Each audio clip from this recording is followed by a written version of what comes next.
Hi hello friends, నమస్తే. Welcome to Jo study club. ఈరోజు మనం గ్రూప్ 2 లాంటి ఉద్యోగం అనేది ఫస్ట్ అటెంప్ట్లోనే, అంటే మొదటి ప్రయత్నంలోనే ఎలా మనం గ్రూప్ 2 ఉద్యోగాన్ని సాధించాలని చెప్పేసి ఈ వీడియో ద్వారా తెలుసుకునే ప్రయత్నం చేద్దాం. ఓకే, అయితే మనం వీడియో స్టార్ట్ చేసే ముందు ఎవరైతే మన ఛానల్ ఇంకా సబ్స్క్రైబ్ చేసుకోలేదో అలాంటి వాళ్ళు ఈ వీడియో కింద కనిపిస్తున్న red colour subscribe button click చేసి పక్కనున్న బెల్ ఐకాన్ యాక్టివేట్ చేసుకోండి. సో మన ఛానల్లో ఇలాంటి నోటిఫికేషన్ సంబంధించిన వివరాలతో పాటు ప్రిపరేషన్ ప్లాన్, అదేవిధంగా గమనించినట్లయితే టాపిక్ వైజ్ ఎగ్జామ్స్ మరియు ప్రతి చాప్టర్ నుంచి క్లాసెస్ కూడా మన యొక్క యూట్యూబ్ ఛానల్తో పాటు యాప్లో మీకు అందుబాటులో ఉంచాం. ప్రతి ఒక్కరూ ఫాలో అయ్యే ప్రయత్నం చేయండి. అదేవిధంగా చూసుకుంటే డిస్క్రిప్షన్లో యాప్ లింక్ ఉంది, మీరు దాని నుంచి అయితే ప్లే స్టోర్ నుంచి యాప్ని డౌన్లోడ్ చేసుకునే ప్రయత్నం చేయండి. ఓకే రైట్, మనం పాయింట్కి వచ్చేద్దాం. గ్రూప్ 2 లాంటి ఉద్యోగం సాధించాలి. మీరు ఈ వీడియో చూసి గ్రూప్ 2 ఉద్యోగానికి ప్రిపేర్ అవ్వాలని చెప్పేసి మీకు అనిపించింది అనుకోండి, అంటే ఆల్రెడీ మీకు ఒక ఐడియా ఉంది గ్రూప్ 2 ఉద్యోగం సాధించాలని చెప్పేసి. అంటే నేను చెప్పే పాయింట్ ఏంటంటే ఎలాంటి బేసిక్ ఐడియా కూడా లేదు, కానీ గ్రూప్ 2 ఉద్యోగం సాధించాలని చెప్పేసి ఒక ప్రయత్నం అనేది, ఒక ఆలోచన అనేది మీలో వచ్చింది. మరి ఇలాంటి సిచ్యువేషన్లో మనం ఏ విధంగా స్టార్ట్ చేసి అల్టిమేట్గా గ్రూప్ 2 ఉద్యోగం సాధించాలో మనం స్టెప్ బై స్టెప్ అనేది తెలుసుకునే ప్రయత్నం చేద్దాం. స్టెప్ 1. సో దీంట్లో మనం ఫస్ట్ ఆఫ్ ఆల్ గమనించాల్సిన అంశం ఏంటంటే మీరు ఎలాంటి ఆందోళనకి లోన్ అవ్వకూడదు. Okay, step 1 right. స్టెప్ 1, మరి స్టెప్ 1లో ఫస్ట్ మీరు సెలెక్ట్ చేసుకుంది ఏంటి? గ్రూప్ 2 ఉద్యోగం. ఇక్కడ గ్రూప్ 2 అని కాదు, మీకు నచ్చిన ఉద్యోగం కూడా మీరు దాన్ని లింకప్ చేసుకోండి.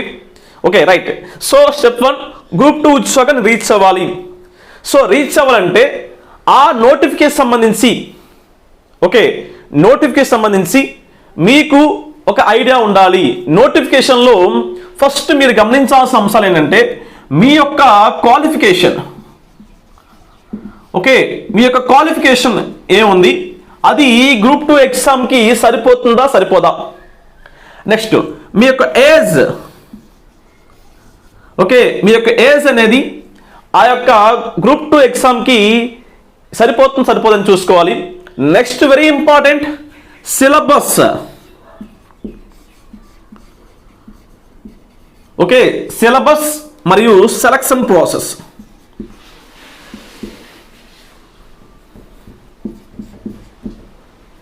Okay, selection process. ఓకే గమనించండి. సో క్వాలిఫికేషన్ చూసుకోవాలి, ఏజ్ చూసుకోవాలి, నెక్స్ట్ సిలబస్ చూసుకోవాలి, నెక్స్ట్ చూసుకుంటే సెలక్షన్ ప్రాసెస్. ఇక్కడ మీరు ఇగ్నోర్ చేయాల్సిన అంశం ఏంటంటే మీకు పోటీ గురించి అనవసరం. మీరు ఈ రోజు స్టార్ట్ చేస్తున్నారు, ఎప్పుడో 10 ఏళ్ళ నుంచి స్టార్ట్ చేసిన వాడికి అన్నీ వచ్చు, మొన్న స్టార్ట్ చేసిన 1 మంత్ బిఫోర్ స్టార్ట్ చేసేకి అన్నీ వచ్చు, నేర్చుకున్నాడు, నేను ఇంకా వెనకైపోతుందని చెప్పేసి ఎలాంటి ఆందోళన చెందకూడదు. First relax. మీరు గ్రూప్ 2 ఉద్యోగం సాధించాలనుకుంటున్నారు, అది ఫస్ట్ అటెంప్ట్లో. మీ ప్రయత్నం ఇప్పుడే మొదలైంది. మొదలైనప్పుడు మీ కాన్సన్ట్రేషన్ ఏంటిపై ఉండాలంటే వాట్ ఈస్ సిలబస్. సో ఈ సిలబస్ ఏంటి, దానిపైన మీకు అవగాహన ఉండాలి. Okay, so remaining all these things ఏవైతే ఉన్నాయో దాని గురించి అయితే నెగ్లెక్ట్ చేసుకోండి. అంటే అరే నువ్వు గ్రూప్ 2 ఉద్యోగమా, నువ్వు సాధించలేవురా, నీకు చేత కాదరా, అరే నీది బీటెక్ రా, నువ్వు ఎలా చదువుతావు, అది బిఏ సంబంధించిన సబ్జెక్ట్, అది నువ్వు ఫార్మసీ చేసావు, మరి నీకు ఎట్లా బీటెక్ వస్తుంది, ఐ మీన్ గ్రూప్ 2 ఎలా వస్తుంది, నువ్వు చదువుకుంది బీకామ్ రా, అవి మొత్తం సోషల్ ఉంటుంది, నీకెలా వస్తాయి. ఇలాంటి నెగిటివ్ మొత్తం మన మీద వచ్చి పడుతుంటాయి. ఓకే, సో ఫస్ట్ నెగిటివ్ వదిలేసేయండి. నువ్వు రిస్క్ తీసుకుంటున్నావు, ఎందుకంటే నీ క్వాలిఫికేషన్ కాదు, అంటే నీ క్వాలిఫికేషన్కి నువ్వు చదువుకున్న సబ్జెక్ట్కి సంబంధించింది కాదు, కానీ నువ్వు కొత్త దాంట్లో అడుగు పెడుతున్నావు. సో ఇక్కడ అడుగు పెట్టి నిలబడి ప్రయత్నించి గెలవాలి, అంటే ఓన్ రిస్క్ తీసుకుంటున్నావు. నువ్వు రిస్క్ తీసుకున్నప్పుడు తప్పకుండా అక్కడ ఎన్నో ఇబ్బందులు ఎదురవుతాయని చెప్పేసి మీకు ఒక అవగాహన ఉండాలి. రైట్.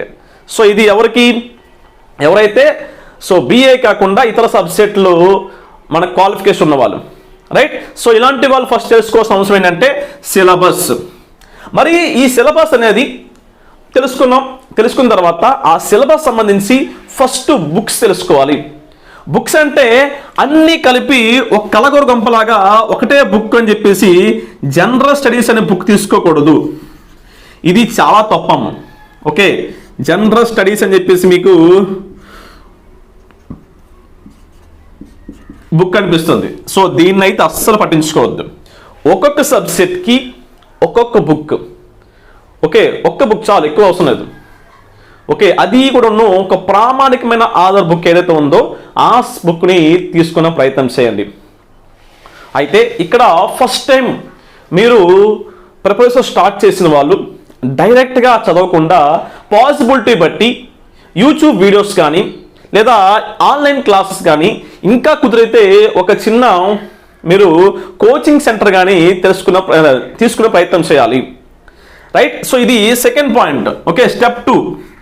సో ఇలా చెప్తుంది ఏంటంటే, సార్ ఓన్గా ప్రిపేర్ అయితే ఉద్యోగం రాదా అంటే, మీకు సిలబస్ పైన అవగాహన ఉండి ఆ సబ్జెక్ట్ పైన అవగాహన ఉంటే ఓన్ ప్రిపరేషన్ బాగానే ఉంటుందమ్మా.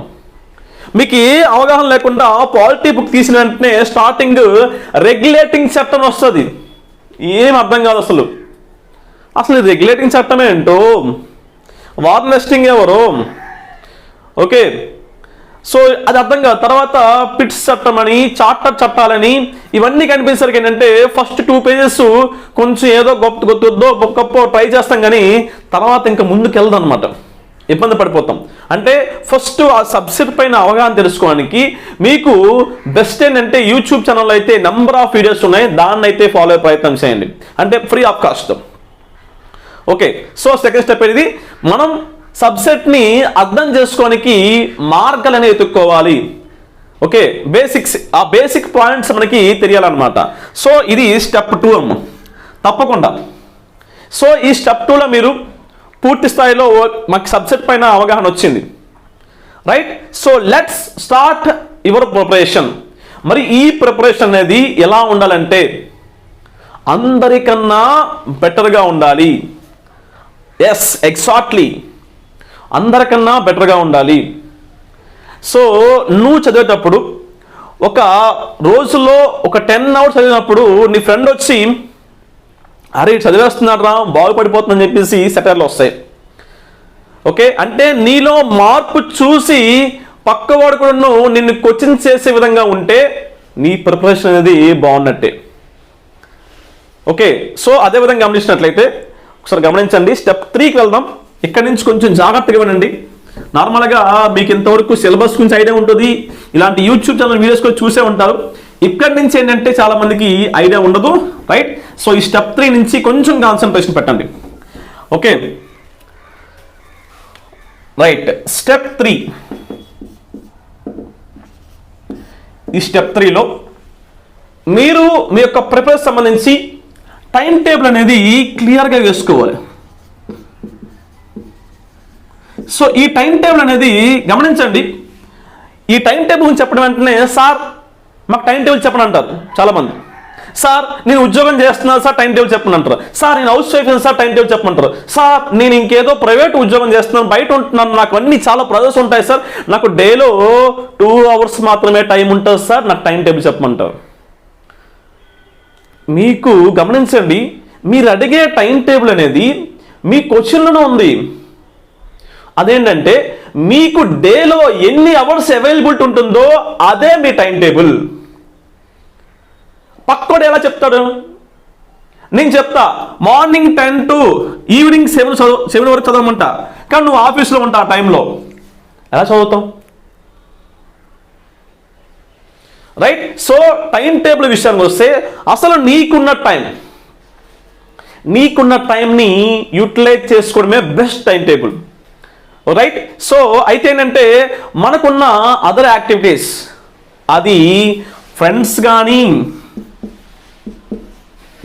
ఓకే మీరు యూత్లో ఉన్నారు కాబట్టి సో ఎక్స్ఎక్స్ సో ఉంటాయి కదా, సో వాటిని కానీ ముఖ్యంగా చూసుకుంటే ఫోన్, ఈ ఫోన్ని యూజ్ చేయొచ్చు, కానీ మీకు కావలసిన మీ సబ్సెట్కి మీ ఉద్యోగానికి కావాల్సిన వాటిని మాత్రం ఉపయోగించుకోవాలి. ఒకటి గుర్తుపెట్టుకోండి అమ్మా, మనం నిత్య జీవితంలో ఒక విషయం సాధించడానికి కొన్ని తప్పకుండా త్యాగం చేయాలి. అలా అని చెప్పేసి లైఫ్ లాంగ్ త్యాగం చేయాల్సిన అవసరం లేదు. అట్లీస్ట్ 6 months కొన్నిటిని వదిలేస్తే తప్పకుండా నువ్వు అనుకున్న గోల్ని సాధిస్తావు. ఒక పక్క బుక్ చదువుతూ ఇంకో పక్క ఫోన్లో చాటింగ్ చేస్తే ఇది ముందుకెళ్ళదు, ఇది సరిగ్గా ఉండదు. ఓకే, సో నీ ప్రిపరేషన్ ఇంపార్టెంట్ కాబట్టి దీన్ని కొంచెం పక్కన పెట్టు, దీనిపై కాన్సన్ట్రేషన్ పెట్టు. సో డేలో ఒక 1/2 hour 1 hour దీనికోసం టైం స్పెండ్ చేయి, పర్లేదు. బట్ ఏంటంటే దీనికి ఇంపార్టెన్స్ ఎక్కువ ఇవ్వాలి, రైట్? సో అదేవిధంగా చూసుకుంటే నీకున్న ఇతర పనులు, అన్వాంటెడ్ పనులు ఏవైతే ఉన్నాయో వాటన్నిటిని పక్కన పెట్టి బెస్ట్ టైం టేబుల్, నీకున్న టైంని ఎక్కువ చేసుకోనమాట. ఓకే, టైంని ఏం చేసుకోవాలి? ఎక్కువ చేసుకోవాలి. నీకున్న టైంని కన్జప్షన్ చేయకుండా టైంని ఎక్కువ చేసుకున్న ఆ టైంని నీ ప్రిపరేషన్ కోసం ఉపయోగించాలి. ఓకే, సో ఇలా ప్రిపరేషన్ స్టార్ట్ చేసినప్పుడు మీకు కొన్ని ఇబ్బందులు వస్తాయి. ఏంటంటే స్టార్టింగ్ ఒక 1 week వరకు మంచి ఫ్లోలో ఉంటాం, ఎస్ చదవాలి అనిపిస్తుంది. 1 week తర్వాత చదువుదాంలే, నోటిఫికేషన్కి పర్లేదు కదా, చదువుదాంలే, చూద్దాంలే, సబ్జెక్ట్లు అయిపోతాయి. మనం డిగ్రీ బీటెక్ అనేది 1 day ముందు చదివేసి పాస్ అయిపోయాం, ఇది ఒక లెక్క. క్వాలిఫై అయితే చాలు ఉద్యోగం వస్తుందేమో, అబ్బే మన వల్ల కాదండి ఇవన్నీ. సో ట్రై చేద్దాం అనుకున్నాను కానీ కొంచెం కష్టంగా ఉంది, సిలబస్ అర్థం కావట్లేదు, నాకంతా పిచ్చిగా ఉంది, భయం వేస్తుంది, ఇలాంటి మనకి స్టార్ట్ అవుతూ ఉంటాయి. నువ్వు నిజంగా ఉద్యోగం సాధించాలంటే ఫస్ట్ ఏవైతే ఇలాంటివన్నీ నీకు అడ్డంకులు వస్తున్నాయో వాటిని పక్కన పెట్టాలి. ఎందుకంటే లైఫ్ ఎప్పుడు నిన్ను ఓడిపోవాలని చెప్పేసే ట్రై చేస్తుంది. సీరియస్గా మన లైఫ్ ఎప్పుడున్నో మనల్ని ఓడించాలి, ఏదో ఒక అడ్డం పెట్టి ఇక్కడ ఆపేయాలని చెప్పేసి ట్రై చేస్తుంది. కానీ ఎప్పుడైతే ఆ అడ్డంకులు దాటుకుని నువ్వు ముందుకు వెళ్తావో అప్పుడే నీకు విజయం సాధిస్తావు అన్నమాట. ఓకే, సో ఈ టైం టేబుల్ విషయానికి వస్తే ఈ సబ్జెక్ట్లో సిలబస్ ప్రకారము మీరు ఏదైతే గత పేపర్స్, ప్రీవియస్ పేపర్స్ ఏవైతే ఉన్నాయో ఆ వెయిటేజ్ని బట్టి మీకున్న డేలో ఆ టైం టేబుల్లో ఆ వెయిటేజ్ని బట్టి మీకు ఏ సబ్జెక్ట్ పైన లెస్ నాలెడ్జ్ ఉందో వాటిని ఎక్కువ టైం స్పెండ్ చేస్తూ, సపోజ్ మీకు రీజనింగ్ అందరూ చాలామందికి ఈజీగా వచ్చు, దాన్ని జస్ట్ కొంచెం పక్కన పెట్టి, జనరల్ సైన్స్ ఇవాగొచ్చు కొంచెం పక్కన పెట్టు, ఏపీ జోగ్రఫీ చాలా ఈజీ దాన్ని కొంచెం పక్కన పెట్టు, ఎకానమీ చాలా కష్టం దానిపై కాన్సన్ట్రేషన్ చేయి, పాలిటీ ఇంకొంచెం కష్టం దానిపై కాన్సన్ట్రేట్ చేయి, ఏపీ హిస్టరీ చదివినప్పుడు గుర్తుంటే తర్వాత గుర్తుండట్లేదు దానిపై కాన్సన్ట్రేషన్ చేయి. సో ఇట్లాంటి ఏవైతే మనకు కష్టంగా అనిపిస్తుందో దానిపైన ఎక్కువ కాన్సన్ట్రేషన్ పెడితే అదే నీకు చాలా ఈజీ అయిపోతుంది. మనలో చాలా మంది చేసే తప్పు ఏంటంటే చదివినవే చదువుతారమ్మా, పాలిటీ చదువుతారు, polity, economy, AP history. Okay, so వీటిని బాగా మొత్తం చదువుతారు, దీని నుంచి వచ్చే మార్కులు 300, నువ్వు ఎంత రాసినా సరే నీకు వచ్చే మార్క్స్ మహా అయితే 220, అంతకన్నా ఎక్కువ రావు. ఎంత బాగా రాయి, ఎందుకంటే 150కి 110 కన్నా ఎక్కువ మార్క్స్ అయితే రావు, కష్టం. Okay, so 220. నీకు ఉద్యోగం రావాలంటే మినిమం చూసుకుంటే 320 రావాలి. మరి ఇక జిఎస్ వదిలేస్తే చాలామంది అంటే ఎన్విరాన్మెంట్ చదవరు, కరెంట్ అఫైర్స్ చదవరు, డిజాస్టర్ చదవరు, బిట్స్ అక్కడే పోతాయి, అక్కడ ఉద్యోగం పోతుంది.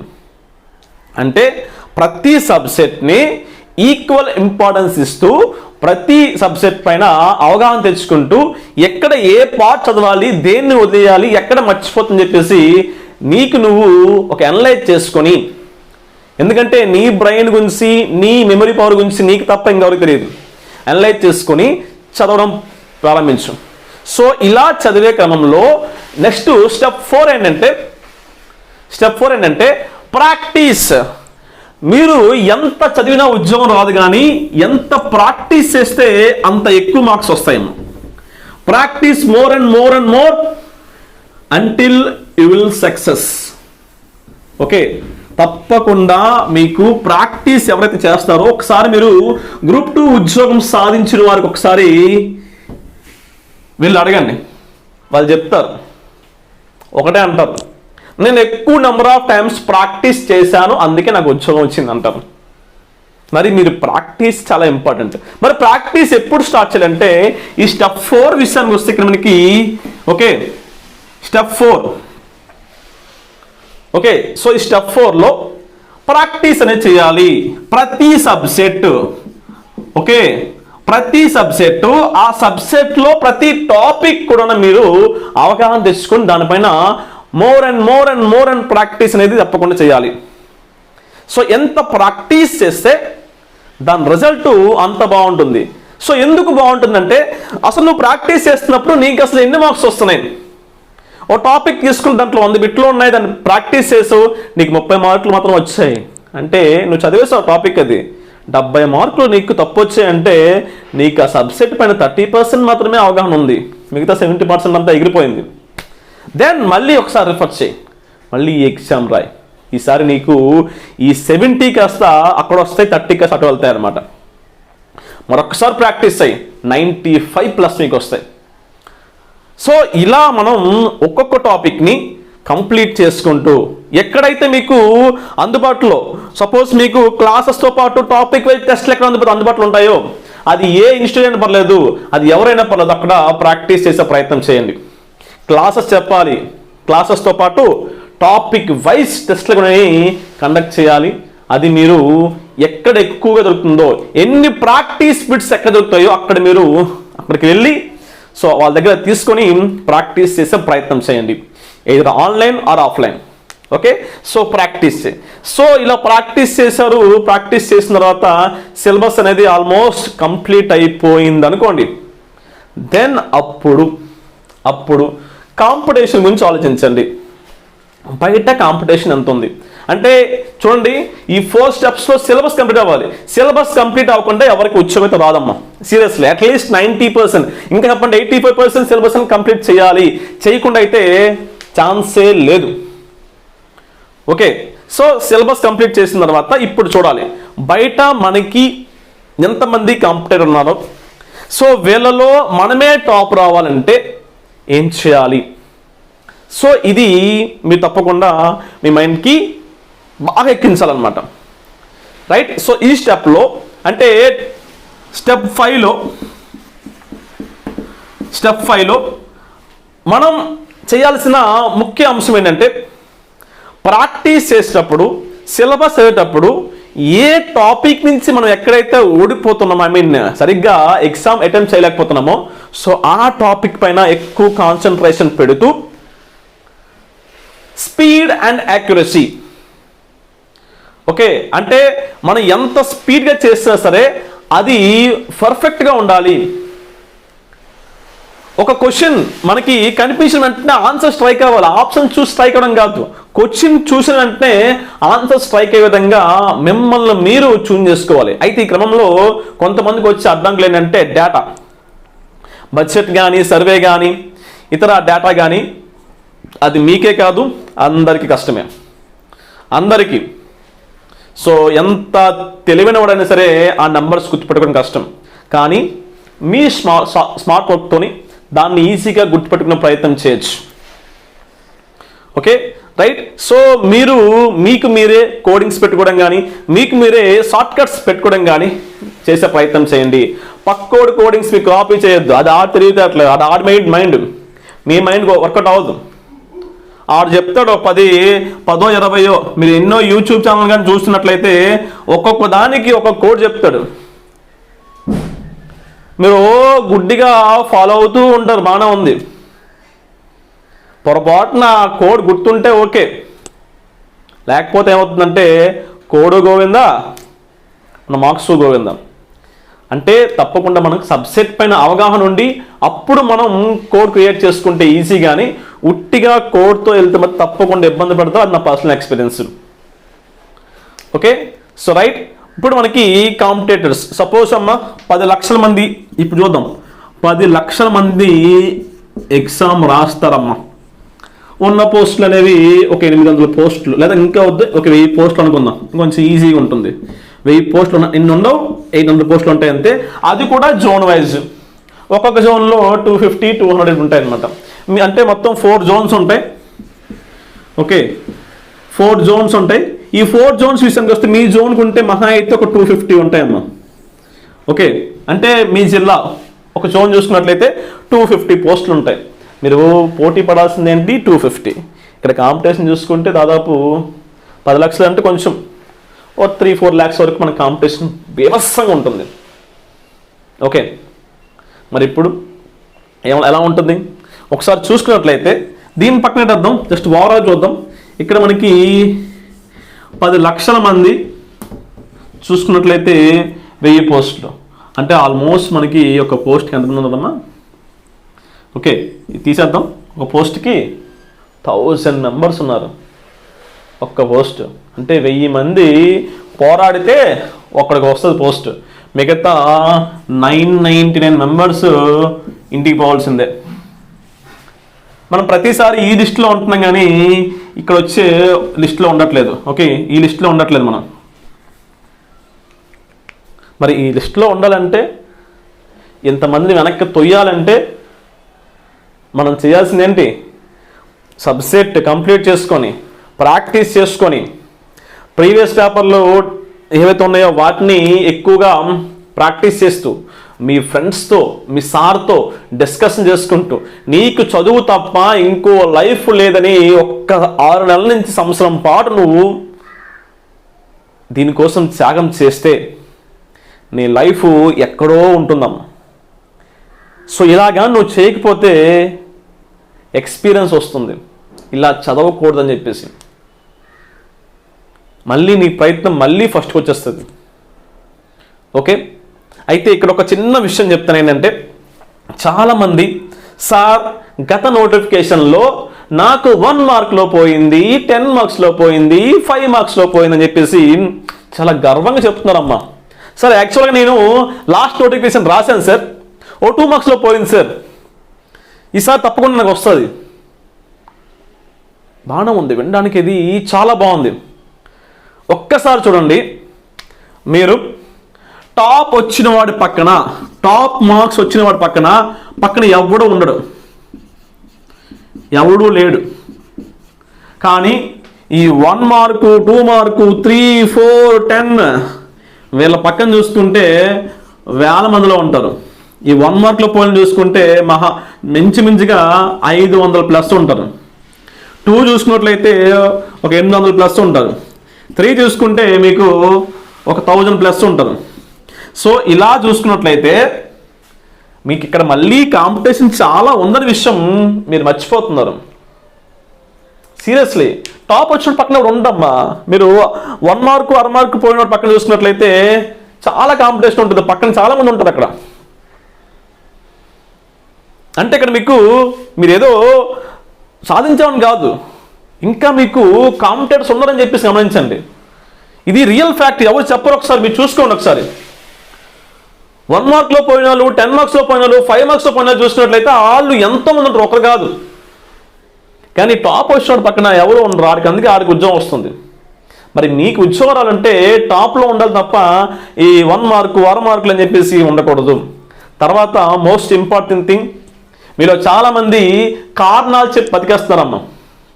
సార్ మా ఇంట్లో చిన్న పిల్లలు ఉన్నారు, చిన్న బేబీ ఉంది, ఫ్యామిలీ చూసుకోవాలని, సార్ నేను ఉద్యోగం చేస్తున్నానని, సార్ నాకు వేరే పనులు ఉన్నాయని, సార్ ఇంట్లో బాధ్యతలని నాపై ఉన్నాయని, సరిగ్గా చదవలేకపోతున్నానని, నా గర్ల్ఫ్రెండ్ నన్ను వదిలేసిందని, నన్ను ఇష్టపడిన నన్ను వదిలేశారని. సో ఇవన్నీ కారణాలమ్మా.